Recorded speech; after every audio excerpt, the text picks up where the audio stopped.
চলে আসলাম আমার একমাত্র নাপিত বন্ধু আরেক সাবিরের সেলুনে। চুলের অবস্থা খুবই খারাপ, তাই চলে আসলাম ওর সেলুনে চুল কাটতে। আমার কাছে ও অনেক গল্প দিয়েছে, ওর সেলুনের সার্ভিস নাকি অনেক ভালো। আমি ভাই বিশ্বাস করিনি, মাত্র 2 দিন হয়েছে একটা সেলুন, তার সার্ভিস কিভাবে ভালো হয়? তো দেখি আমি ভালো দেখে একটা প্যাকেজ নিয়ে দেখি, যদি ভালো না হয় কানের নিচে 2টা চড় মেরে দিয়ে চলে যাব। আমি তো ভাই ভাবতেই পারিনি ও টিকটকার থেকে এত বড় একটা বিজনেসম্যান হয়ে যাবে, এটা কিভাবে সম্ভব? তো আমার অবস্থা দেখতেছেন খুবই খারাপ, একদম বন মানুষের মতো হয়ে গেছি।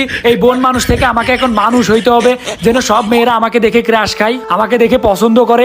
এখন তো কেউ ফিরেই তাকায় না। আবিরের সেলুনের লোকেশনটা হচ্ছে মিরপুর 1 নাম্বার, সোনি হলের অপোজিটে রূপায়ণ বিল্ডিং, লিফটের 9 নাম্বার ফ্লোরে। নিজেদের ফ্রেন্ড সার্কেলের ভিতরে কেউ যখন ভালো কিছু করে আসলে অনেক ভালো লাগে। ওর সাথে অনেক মজা ফাজলামি আড্ডা দিই, আমরা ফাজলামি করে অনেক কথাও বলি, কিন্তু আসলে মন থেকে অনেক ভালোবাসি। এখন দেখি ওর সেলুনে আসলাম, ভালো দেখে একটা সার্ভিস নিচ্ছি, দেখি কেমন লাগে, চুল কেমন কাটতে পারে, আর ফেসিয়াল করব। ফেসিয়াল করে একদম নায়কের মতো হয়ে যাব। যদিও কয়লা ধুইলে কখনো ময়লা যায় না, তেমনি আমি যতই ফিটিং ফাটাং করি না কেন আমারে সুন্দর লাগবে না, এটা আমি ভালো করেই জানি।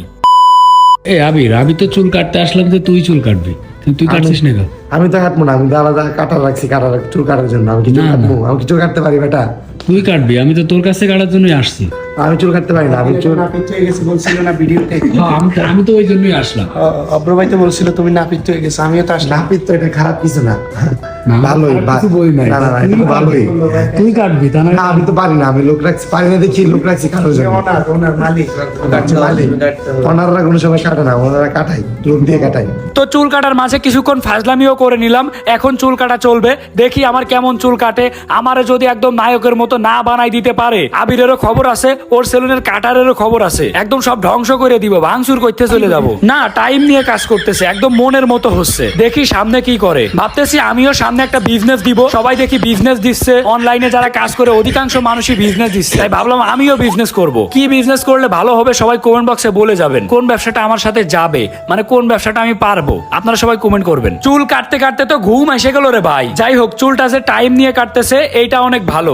অনেকে আছে তাড়াহুড়া করে কাজ করে, আসলে ভাই তাড়াহুড়া করে কাজ করলে কিন্তু কোনো কাজই ভালো হয় না। সব কাজের জন্য দরকার টাইম। আমাদের যতই তাড়াহুড়া থাকুক না কেন, তাড়াহুড়া কোনো কাজই করা ভালো না। এই যে দেখতেই পাচ্ছেন চুল কাটার ফাইনাল লুক কেমন লাগতেছে সবাই অবশ্যই কমেন্ট করে যাবেন। এখন আমি করব ফেসিয়াল, একদম নায়ক হইতে হবে। তো চুলটা যে কাটলাম এখন সেটা ওয়াশ করা হবে, যেন মাথায় কোনো চুল না থাকে। তারা কাজ করতেছে খুবই দক্ষতার সাথে। কিছুক্ষণের ভিতরে হেয়ার ওয়াশ করা শেষ হয়ে গেল, এখন আমার ফেসিয়াল করা হবে। দেখেন আমার মুখে কি লাগাইছে ভাই, আজকে তো একদম নায়কের মতো হয়ে যাব। দুনিয়ার যত মেয়ে আছে সব মেয়ে আমার দেখে পাগল হয়ে যাবে। মুখে কি দিয়ে কি যে করলো ভাই কিছুই বুঝতে পারলাম না।